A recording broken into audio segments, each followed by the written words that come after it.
ये जो केसेस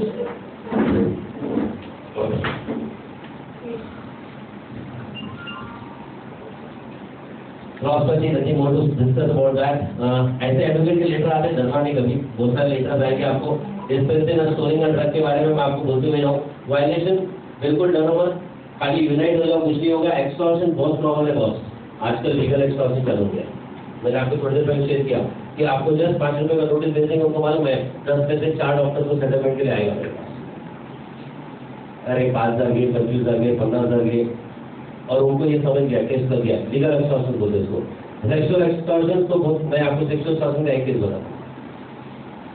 एक केस में I went there to for this case. इसके अंदर क्या होता है, आपकी 11 बजे के अंदर, मैं नॉर्मली की बात कर रहा हूँ, 11-12 बजे के बाद नॉर्मली फीमेल कंपाउंडर मिल जाती है। और ये कपल इनका मोड था फ्रेंड था, कोई 12 डॉक्टर को लूट चुके थे इजी मनी। ये बंदे क्या करते थे, ये डॉक्टर के केबिन में बसते थे, देखते थे कि रात को तो फीमेल कंपाउंडर होंगे नहीं, 12 के बाद में 8-10 पेशेंट बैठे हैं, तो फीमेल बहुत यूज टू है। लड़की एग्जामिन करने के बाद जैसे डॉक्टर टर्न होता था, prescription she used to give a topless, और तो उसका हीरो आपके पास में पकड़ता था। लगेज करना चाहता है तो बाहर जोड़े करना बोलो तो एक आया था उसका। नर्सेस को काम से निकाल दिया तो एंटी सोशल पीपल का क्या था, पुलिस स्टेशन में पुलिस का चार्ज डाल। एक ऑर्थोपेडिक का केस है, कई डॉक्टर के केस है, मैं ऑर्थोपेडिक का केस बता रहा हूँ, लाइव केस सुनूं का। ये हीरोइन गई पुलिस स्टेशन में, डॉक्टर ने वाली सुनी केस की, मला जवळ घेत होते, ओपी करण्याचा प्रयत्न करत होते, ते रागवली म्हणून नोकरून काढला। बोला डॉक्टर को पुलिस स्टेशन में, आपका तो कोई गलती नहीं है, but they have been given a power. आप तो आपकी नहीं गलती नहीं रहती, तो आपको बताओ 90% केसों में डॉक्टर नहीं मिलेंगे, आपका रिटेस्ट नहीं कुछ करते। 90% केस में 10% में माफ करता हूँ उनको, मालूम है मोस्ट कमर्शियल पीपल। मेरे पास एक बंदा आया LIC का वो लेके फॉर्म भरना पड़ता है सर, जब की बात टीसी किया है तो सर ये मेरे को LIC में लेटर है भरना, तो बोला सर टीसी किया, बोला हाँ किया, मैं क्यों किया, तो बोला सर 26 साल का पेशेंट मर गया, तो बोला प्रॉब्लम पीछे को उसका हिस्ट्री पढ़ा LIC का पेपर, तो मेरे को क्वेश्चन पूछने का रीजन क्या था कि बंदा जो था मुस्लिम था और नॉमिनी थी हिंदू थी। शॉक, बोला यार 20 लाख की पॉलिसी है, मुस्लिम लड़का है 26 साल का, नॉमिनी कोई कोरी है, हिंदू है, कैसा है, तो बोला दोनों का लव मैरिज है, लिविंग रिलेशनशिप, बोले वो 60 साल की है 26 साल, तो मतलब 60 साल की बुढ़ी तो उसकी लिविंग रिलेशनशिप में नहीं होगी। तो फिर मैं और डीप किया, मैंने पूछा कि क्या है, तो बोला सर 1 साल 1.5 साल पहले पॉलिसी निकाली थी, लेकिन वो ड्रग लेता। मैं बोला इसका मर्डर हुआ, मैं तो अभी बोलता हूँ। मतलब ये प्री प्लान गेम है। LIC का पॉलिसी निकाला, वो अकेला रहता था, कोई था ही आगे पीछे, उसका पॉलिसी उसके लोगों ने निकाला, उसकी पॉलिसी का उन्होंने पैसा भरा, उसका मर्डर किया, नॉमिनी इसको बनाया। ये केस के अंदर नॉमिनी का भी डेथ हो गया, और ये इसको देना था लिख के, क्योंकि नॉमिनी की जो अभी लीगल है तो दोनों क्या सकते ना। मैं उसको बहुत ही प्यार से पूछा, मैं बोला मेरे को सच्ची सच्ची बता कि इसमें से रोटी करता है। बोले सर मैंने अगर लिख के दिया तो मैं 1 लाख दे दिया। मैं बोला तो कौन नहीं सकता, LIC का 20 लाख जा रहा, तो LIC इन्वेस्टिगेशन कर सकती है, इन्वेस्टिगेशन में उसने देखा मुस्लिम नाम हिंदू है, बॉडी को घुस के निकालेंगे मुस्लिम है, और जो प्रॉब्लम देखो नहीं हुआ वो प्रॉब्लम आएगा। So these are the people है ना। और सेक्सुअल हैरेसमेंट बहुत कुछ है, प्रोफेशनल लेवल पे बताने की जरूरत नहीं। मेरे फ्रेंड्स, मैं एक ही चीज रिक्वेस्ट करूंगा कि पेशेंट को हम लोग ट्रेन करते हैं, दूसरे डॉक्टर अगेंस्ट में वही पेशेंट तुम्हारे अगेंस्ट पे जाता है। मैं ज्यादा नहीं बताऊंगा, लेकिन अभी आपके इधर का ही आपके नजदीक का केस बताऊंगा, अपोली और ये कर्जन बिजन के गायनेकोलॉजिस्ट ने LSPS की इमरजेंसी एजेंसी सेकंड मेरा पहला LSPS का ऑडिट किया LSPS और पेशेंट मैनेजमेंट को एवरीथिंग वाज फाइन, चेकिंग और डिस्चार्ज किया, no nothing, no problem. It the day patient को कुछ तो भी अप डाउन पेन हुआ, डिस्ट्रेक्शन हुआ, डॉक्टर के पास है, डॉक्टर ने सारा इन्वेस्टिगेशन किया, सोनोग्राफी किया, उसने बोला भी यूट्रस से कोई लेना देना नहीं है, सर्जरी से कोई लेना देना नहीं, but it is better to rule out कि इंटेस्टाइनल इन्फेक्शन होगा या ऑब्स्ट्रक्शन होगा। लेकिन ये पेशेंट उसने बोला मैं सर्जन को बुलाती हूँ, वी शो दैट हम जो भी देगा वो देख लेंगे, लेकिन that patient went to some other doctor at Lonavala, और बंदे ने सर्जन ने was known for that good surgeon. उसने पेशेंट को एडमिट किया, एडमिट करने के बाद उसको एक्सप्लोर किया, एक्सप्लोर करने में कुछ नहीं मिला उसको, तो उसने अपेंडिक्स रिमूव किया और पूरा बिल काट दिया उसने पहले डॉक्टर के। उसकी वजह से कॉम्प्लिकेशन हुआ और 45,000 का बिल बाद में 50,000 हुआ था, जाके डॉक्टर से लो, और पेशेंट जाके हंगामा जो भी करना था। मैं 2 बार डॉक्टर से बात करने की उससे कॉन्टेक्ट कर दिया था, लेकिन मैं आपको बता रहा हूँ फ्रेंड, उसने जो डिस्चार्ज काट दिया था, मतलब उसने ओरली बोला लेकिन लिख के देने को तैयार नहीं। पेशेंट चढ़ गया, उसके ऊपर कुछ तो लिख के दो, तो बोला मैं लिख के नहीं दूंगा, लेकिन डिस्चार्ज कार्ड उसने लिख दिया, appendix was removed. With the fear of future complication. मैं आपसे पूछता हूँ, आपका अपेंडिक्स है क्या? तो आपका रिमूव करना चाहिए। मेरा क्वेश्चन जायज है ना? आप समझ रहे हो ना? प्रोफेशनल रैवलरी, क्रस्ट इंजरी एक ऑर्थोपेडिक का दूसरे ऑर्थोपेडिक के पास गया। पहले ऑर्थोपेडिक ने वायरिंग किया था फिंगर बचाने, उसने लिखा था एम्पुटेशन करना पड़ेगा, मतलब बोला था कि एम्प्यूट करना पड़ेगा, अगर ठीक नहीं हुआ 15 दिन के बाद बंदा किसी का बन गया, उसने एम्प्यूट किया और अपने भाई के पास भेज दिया। उसने उसको 15 लाख का नोटिस दे दिया, जिसने पेशेंट को कमिट किया था जितना देगा उससे मैं ढंग से कमी निकाल दूंगा। आप समझ रहे हो? कल को पेशेंट को वायरिंग नहीं आ सकता। ये स्टोरी है डिस्टेंस। माय फ्रेंड्स, बहुत बार ड्रग इंस्पेक्टर आपके पास आते हैं, नॉलेज के लिए बता के जा रहा हूँ मैं आपको, बिल्कुल डरना नहीं। हॉस्पिटल वालों के भी केसेस मेरे पास आते हैं, आईवी फ्लूइड यूज करते हो, यूज करते हो, आईवी पूरा सब डिस्पेंस करते हो। आपके नॉलेज के लिए बता रहा हूँ, डिस्पेंस इन स्टोरी की no offence, because drug inspector आएंगे तो आपको कॉन्वर्सेशन नहीं है, ये नहीं है, पूछेंगे। लेकिन लॉ क्या बोलता है? You can dispense and store drug for your patient but you cannot sell. तो जब आप मेडिकल बिल देते हो ना, बहुत सारे हॉस्पिटल का बिल मैं देखता हूँ, मेडिसिन चार्जेस, मेडिकल वाले उसको रिजेक्ट करते हैं और आपको लेटर भेजते हैं कि तुम्हारे पास लाइसेंस है तो भेजो। अभी आपकी हुआ है कि नहीं मालूम नहीं, लेकिन मेडिकल बिल की जगह और कुछ मॉडी यूज करो, you can sell the medicine but you can store and dispense the drug use for your patient. I will go little faster in 10 minutes. I try to finish up all the things. Other people are equally affected, prosperity, no issue, lack of legal knowledge. The worst part which really create, इसलिए हमने बोला medical legal course, ignorance is only cause of suffering. तो law का knowledge दे दो, मैं इतना बोलता हूँ बेसिक नॉलेज दो यार। मैं नहीं बोलता तुम डीप एलएलबी करो या डीप लॉ नॉलेज दो, बेसिक का डेफिनेशन बताता हूँ। मैं सारे डॉक्टर को बोलता हूँ, आज अगर फीवर के बॉडी के पेशेंट आ गए तो नॉर्मली आप मेडिसिन क्या देते हो? Para, Brufen, diclo, anti inflammatory, antibiotic, बराबर है? एंड आपको पूरा कॉन्फिडेंस होता है पेशेंट ठीक होना है, नेक्स्ट पेशेंट अच्छा क्यों कर, बराबर है? अब मैं आपसे पूछता हूँ, कितने डॉक्टर मालूम है कि उसका मोड ऑफ एक्शन कैसा है? एपोथेरेपी पे काम करता है, थेरेपी पे काम करता है, प्रोसेस करता है, कितने बता पाएंगे मेरे को? कहने का मतलब ये, basic medical knowledge, if you are so confident of treating a patient, why can't with the basic law knowledge you will say? So don't go for deep law knowledge, but at least have a basic law knowledge, which is related to medical, because 5 years down the line, if you really want to practice this particular scenario, you should upgrade yourself with the legal knowledge,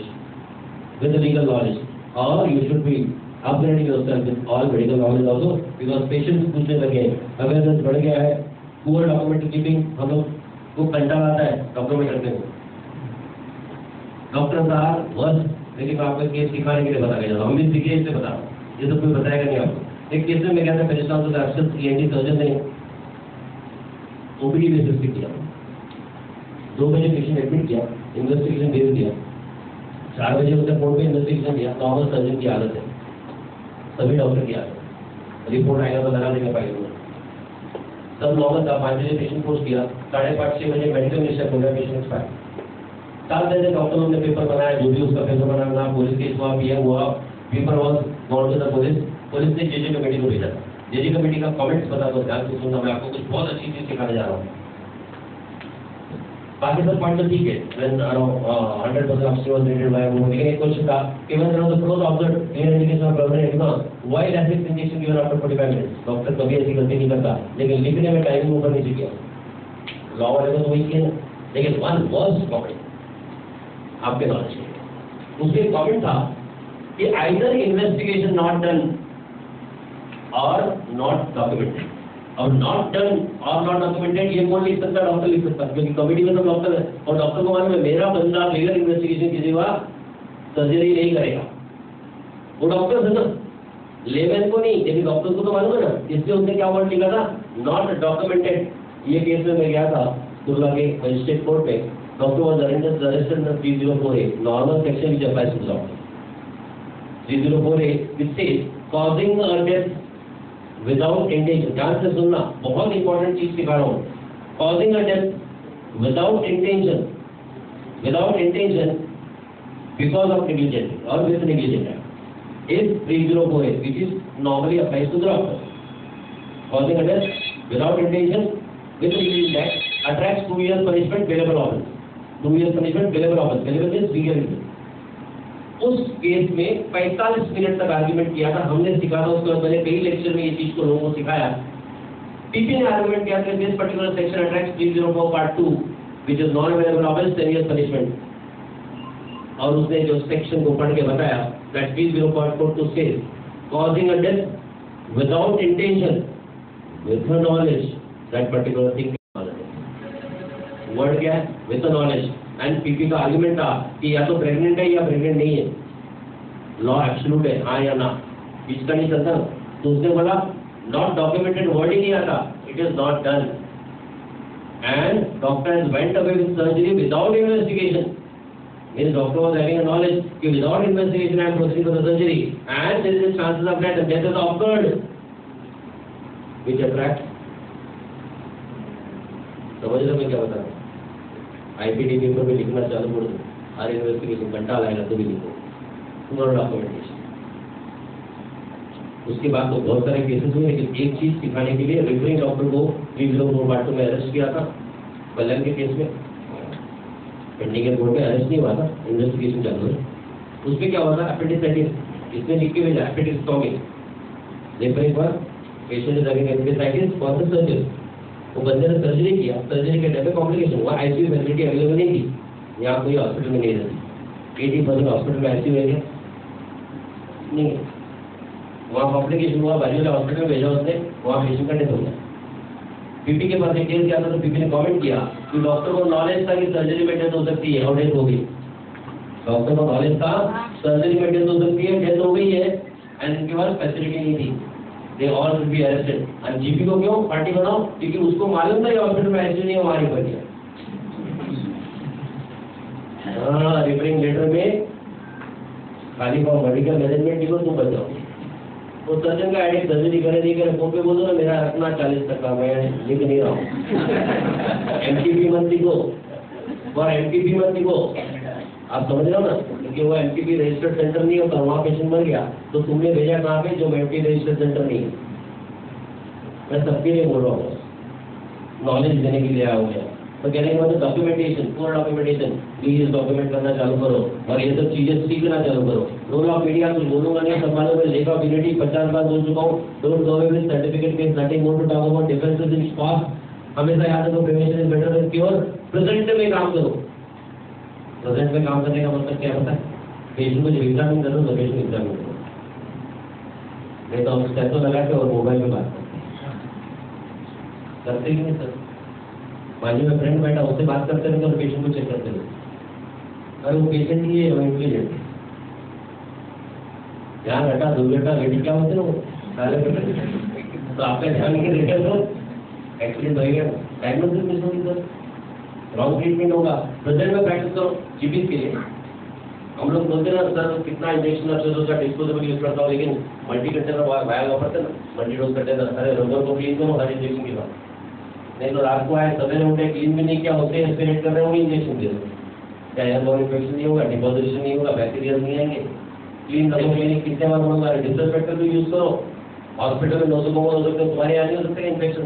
कहने का मतलब present में practice करो, sense में practice करो, जो एक time एक बार करते हैं वही करो।